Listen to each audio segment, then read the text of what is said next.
찬송가 240장으로 함께 찬송 드리겠습니다. 찬송가 240장입니다.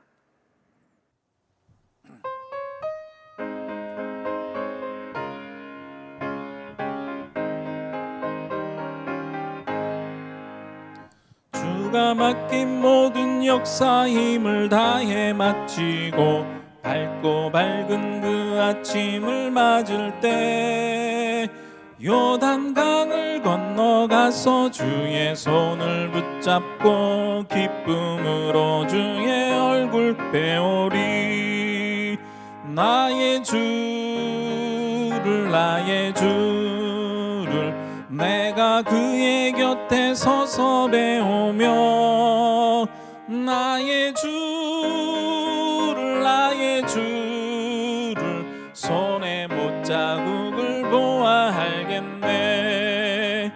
하늘 날아 올라가서 주님 앞에 절하고 온유하신 그 얼굴을 배울 때 있을 곳을 예비하신 크신 사랑 고마워 나의 주의 기쁜 찬송 드리리. 나의 주를 내가 그의 곁에 서서 배우며 나의 주를 손에 못자국을 보아 알겠네. 이 세상을 일찍 떠난 사랑하는 성도들 나를 맞을 준비하고 있겠네. 저희들과 한 소리로 찬송 부르기 전에 먼저 사랑하는 주를 배우리. 나의 주를 내가 그의 곁에 서서 배우며 나의 주를 손에 못자국을 보아 알겠네. 영화로운 시온성에 들어가서 다닐 때 흰 옷 입고 황금길을 다니며 금고 문고 맞추어서 새 노래를 부를 때 세상 고생 모두 잊어버리리. 나의 주를 내가 그의 곁에 서서 배우며 나의 주를 손에 못자국을 보아 알겠네.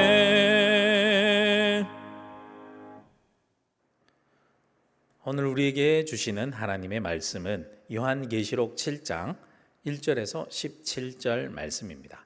요한계시록 7장 1절에서 17절 말씀입니다. 말씀을 함께 보시겠습니다. 이 일 후에 내가 내 천사가 땅 내 모퉁이에 선 것을 보니 땅의 사방의 바람을 붙잡아 바람으로 하여금 땅에서 바다에나 각종 나무에 불지 못하게 하더라.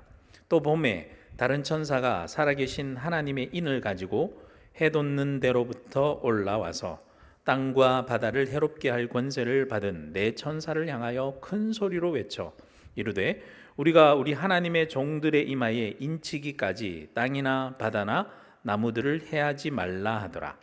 내가 인침을 받은 자의 수를 들으니 이스라엘 자손의 각 지파 중에서 인침을 받은 자들이 14만 4천이니 유다 지파 중에 인침을 받은 자가 1만 2천이요 루벤 지파 중에 1만 2천이요 각 지파 중에 1만 2천이요 아셀 지파 중에 1만 2천이요 납달리 지파 중에 1만 2천이요 므낫세 지파 중에 1만 2천이요 시므온 지파 중에 1만 2천이요 레위 지파 중에 1만 2천이요 이사갈 지파 중에 1만 2천이요 스불론 지파 중에 1만 2천이요 요셉 지파 중에 1만 2천이요 베냐민 지파 중에 인침을 받은 자가 1만 2천이라. 이 일 후에 내가 보니 각 나라와 족속과 백성과 방언에서 아무도 능히 셀 수 없는 큰 무리가 나와 흰옷을 입고 손에 종려 가지를 들고 보좌 앞 삭과 어린 양 앞에 서서 큰 소리로 외쳐 이르되 구원하심이 보좌에 앉으신 우리 하나님과 어린 양에게 있도다 하니 모든 천사가 보좌와 장로들과 내 생물의 주위에 서 있다가 보좌 앞에 엎드려 얼굴을 대고 하나님께 경배하여 이르되 아멘. 찬송과 영광과 지혜와 감사와 존귀와 권능과 힘이 우리 하나님께 세세토록 있을지어다. 아멘 하더라.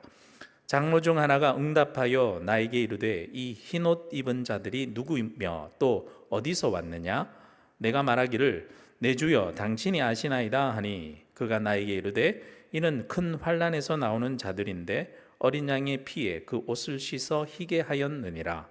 그러므로 그들이 하나님의 보좌 앞에 있고 또 그의 성전에서 밤낮 하나님을 섬김에 보좌에 앉으시니가 그들 위에 장막을 치시니라.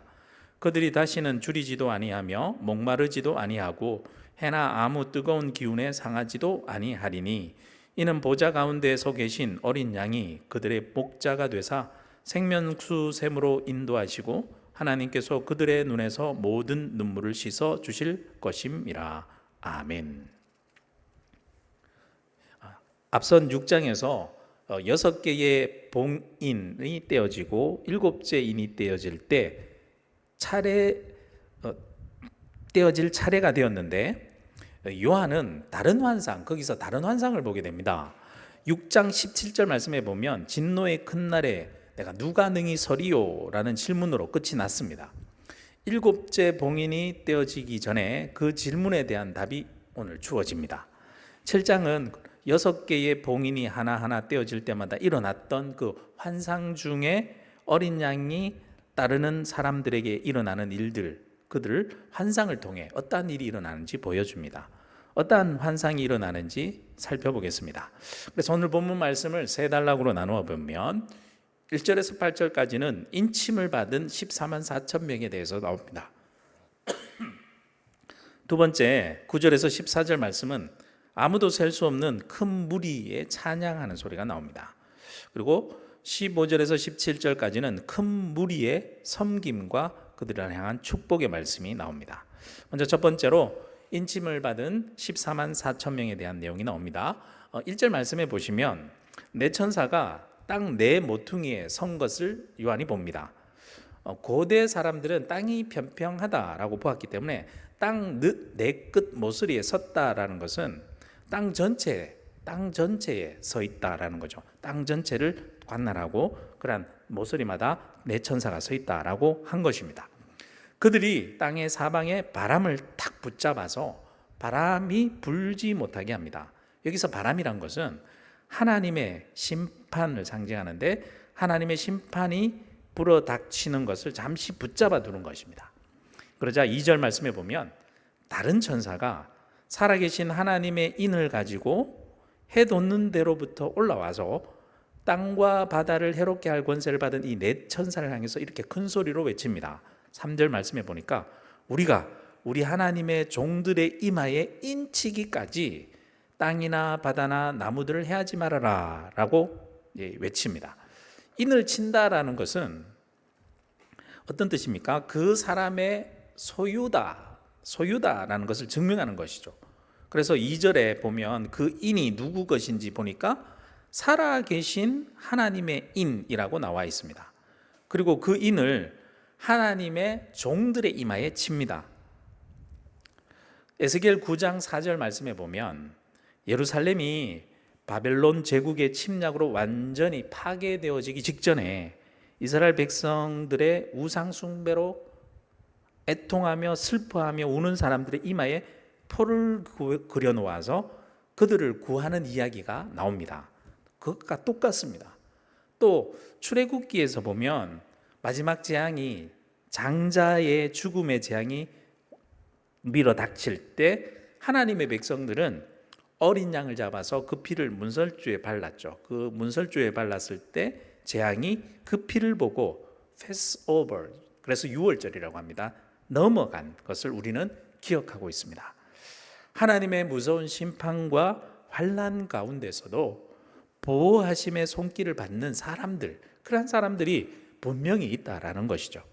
4절 말씀해 보니까 이스라엘 자손의 각 지파 중에서 인침을 받은 자들의 숫자를 세어보니까 모두 14만 4천 명이래요. 이 숫자는 상징적인 숫자입니다. 12 곱하기 12 곱하기 1000 해서 14만 4천이 돼요. 처음에 나오는 12는 이스라엘 12지파를 상징하고, 다음에 나오는 12는 새 이스라엘을 대표하는 12사도들을 상징합니다. 1000이란 숫자는 아주 큰 숫자를 상징하여 조금 뒤에 나올 아무도 능히 셀 수 없는 큰 무리, 큰 무리가 있다는 것을 상징하는 숫자일 뿐입니다. 5절에서 8절까지 말씀해 보면, 그래서 12지파별로 각각 12,000명씩 해서 다 합치면 14만 4천 명이 됩니다. 그런데 이 구약에서 나오는 지파의 순서와도 하여튼 조금 다릅니다. 순서도 다르고, 여기서 보면 빠진 지파도 있습니다. 단 지파가 빠졌고요.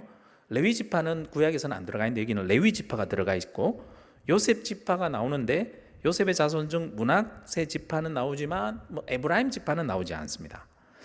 다양한 추측들과 해석을 할 수 있겠지만, 분명한 것은 여기서 지파, 이스라엘 지파, 기업을 받는 이스라엘 그 지파들은 교회를 상징한다라는 것입니다. 갈라디아서 6장 16절의 말씀에 보면 교회를 하나님의 이스라엘이라고 부르는 것을 볼 수 있습니다.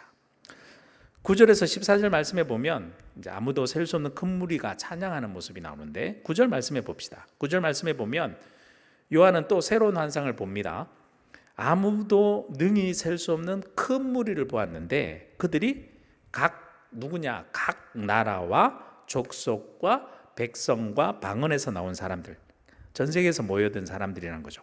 그들은 흰옷을 입고 있고 손에 종려 가지를 들고 있습니다. 흰색은 의로움을 상징하고요, 종려나무는 전쟁에서 승리하여 돌아오는 군인들을 환영할 때 종려나무 가지를 들고 손을 들면서 축하했습니다. 따라서 흰옷, 순결, 그리고 종려가지 승리, 순결과 승리를 상징합니다. 그들이 보좌 앞에 앞과 어린 양 앞에 서서 10절 말씀에 보니까 큰 소리로 찬양을 합니다. 어떻게 찬양하느냐? 구원하심이 보좌에 앉으신 우리 하나님과 어린 양에게 있도다 라고 찬양합니다. 구원하심이 보좌에 앉으시니와 어린 양에게 있다. 그러자 11절 말씀에 보면 그 찬양에 모든 천사들과 장로들과 모든 피조물이 함께 화답하며 또 찬송에 참량을 하면서 참여하는데요. 어떻게 참여하느냐? 아멘. 찬송과 영광과 지혜와 감사와 존귀와 권능과 힘이 우리 하나님께 세세토록 있을지어다. 아멘. 이렇게 하늘에서 찬양의 축제가 막 벌어지는 거죠. 그런데 그때 13절 말씀해 보니까 그 장로 중 하나가 요한에게 이렇게 물어봅니다. 이 흰옷을 입은 자들이 누구며 또 어디에서 왔느냐라고 묻습니다. 이건 궁금해서 묻는 게 아니죠. 알려주기 위해서 묻는 겁니다. 14절 말씀해 보니까 그래서 요한이 대답해줘. 내 주여 당신이 아시나이다. 그러자 알려줍니다. 세 번역을 보면 이렇게 번역되어 있습니다. 이 사람들은 큰 환난을 겪어낸 사람들입니다. 그들은 어린 양이 흘리신 피에 자기들의 두루마기를 빨아서 희게 하였습니다 라고 했습니다. 예수의 삶과 죽음에 참게 참여한 사람들입니다. 그들 중에 상당한 숫자가 큰 환난 가운데 죽기까지 충성한 사람들이고 또 순교한 사람들입니다. 그들은 끝까지 믿음이 흔들리지 않고 그 믿음을 지킨 사람들입니다. 그래서 3절 말씀에 보면 그 큰 무리들이 어떻게 섬기고 어떠한 축복을 받는지 나오는데요. 15절 말씀해 봅시다. 15절 말씀해 보시면 그들이 하나님의 보좌 앞에 있고 또 그의 성전 앞에서 밤낮 하나님을 섬기며 예배를 드리고 있습니다.